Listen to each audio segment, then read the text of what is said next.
যারা ইউটিউবিং করতে চাচ্ছেন, তো তাদের উদ্দেশ্যে আমি বলবো, বা ছোট ভাই হিসেবে, বন্ধুবান্ধব হিসেবে বলবো যে আপনার হাতে যা আছে, অর্থাৎ যে ধরনের ফোনই আছে, আপনি সেই ধরনের ফোন দিয়ে ভিডিও বানানো শুরু করেন। কারণ যারা আজকে বড় বড় ইউটিউবার হয়েছে, হ্যাঁ, বড় বড় পর্যায়ে গেছে ভাই, তারাও কিন্তু প্রাথমিকভাবে নিম্নমানের ক্যামেরা দিয়ে ভিডিও বানানো শুরু করছিল।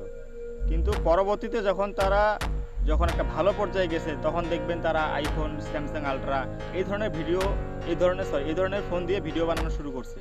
তো অতএব চিন্তাভাবনা একদম বাদ দাও যে আমার ফোনটার ক্যামেরা ভালো না। হ্যাঁ, আমার যে ভিডিওটা আমি করছি, বা যে ক্যামেরা দিয়ে আমি ভিডিওটা করছি, আমার ফোনটাও কিন্তু ভালো না। তো আমি এই ধরনের চিন্তা একদমই করি না। তো আমি চেষ্টা করতেছি ইনশাআল্লাহ সামনে একটা ভালো ফোন কিনবো। তো আপাতত এটা দিয়ে ভিডিও করতেছি। আপনিও শুরু করতে পারেন, ইনশাআল্লাহ আপনি সফলতা পাবেন।